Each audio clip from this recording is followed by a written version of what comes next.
Welcome back, ladies and gentlemen. I'm the Educational Gamer. It is 1962 and we are playing Boss Aldrin Space Program Manager. Now, we've just begun 1962, which is the last year of this budget season, so you can see it's only 4 seasons, so 4 quarters, until our next review. And if in our next review we reach anywhere in between these two targets, we will get our new budget set on that basis.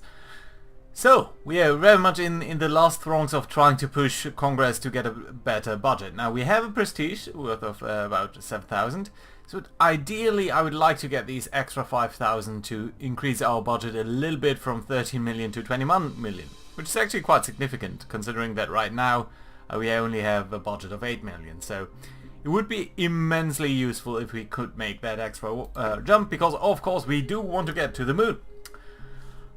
Right. We've beaten the Soviets pretty nicely in the last season due to, we can see on our goals comparison, because we did conduct, well, we did unfortunately not conduct the first lunar probe, that is what the Soviets achieved, but before the Soviets we did put a man in space over here. So we did achieve that in our last turn. I'm very worried though that the Soviets will achieve something similar this turn. And I'm slightly worried about the man in orbit. Now that's not entirely unfounded, because if you remember your history well, you know that Yuri Gagarin on his first flight actually completed a complete orbit of the moon.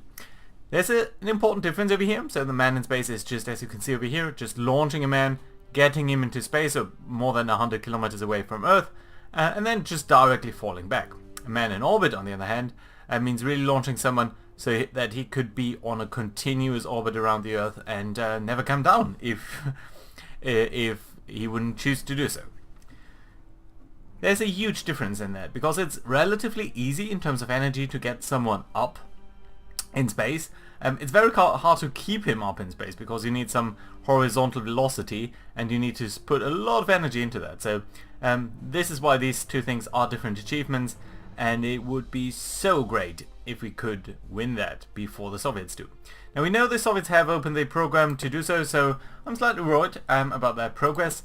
We are very low on money, so let's see what we can do in the last 4 quarters. We have 3 programs that are open: the Pioneer 4 Lunar Flyby, the Orbiting Frog Ortholith, and the Project Mercury. Project Mercury being a mad project to put the first American into space. Now, the Lunar Flyby is tempting. It's particularly tempting because it's using the Juno 2 boost over here, and that is actually the only mission where we use the Juno 2 booster, and ideally I would like to retire that rocket program.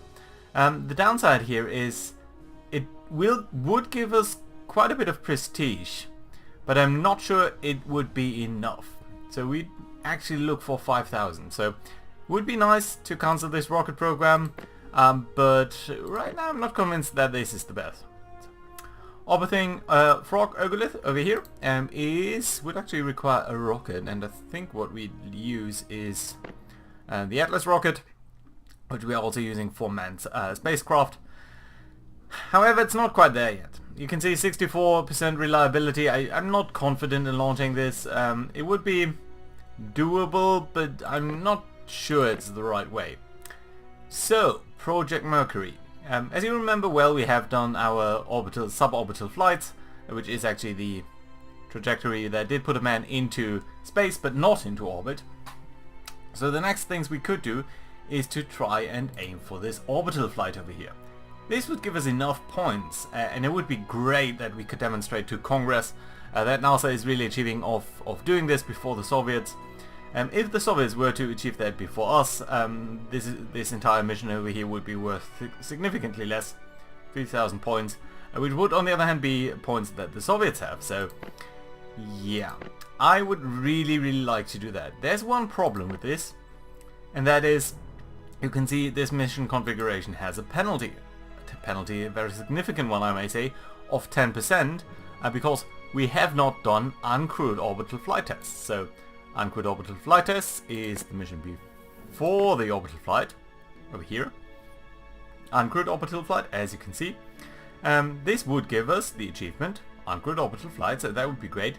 It's not worth a lot of points, but it is something that we would in my opinion, need to do before we try to boost a Mercury spacecraft right into space, just like that. Now the issue is, this costs, simply because of the booster, 3.2 million, Mercury spacecraft another million. So launching this would cost us $4.3 million and another 4.3 million just to do the orbital flight itself. Right now we only have 5.4 million, so even with an income of 1.9 million per quarter, it's gonna be tight, and it's not gonna allow us to do a lot of other things for the remaining year 1962. So that being said, I think that will be our best chance. There's one more thing that we can do, and that is we can cancel the redstone booster over here, because well, we used that to conduct our suborbital flights, and it was very helpful in doing that. We don't really need to do it or we can't even use it for the orbital flights. So there's no point in keeping the redstone around anymore. It is costing us 108,000 per quarter, so we'll cancel that. Will give us a little bit more money, so that should be fine.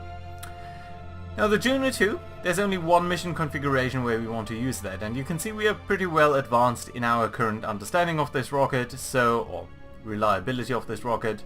There's very little room to grow, which is why it's not growing very quickly, so I think what we can do is pick off Ulf over here.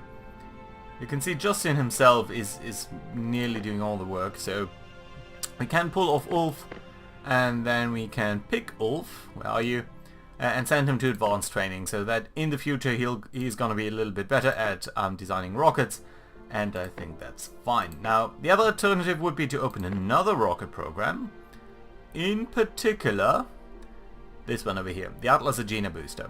It's a modification of the Atlas, the one that is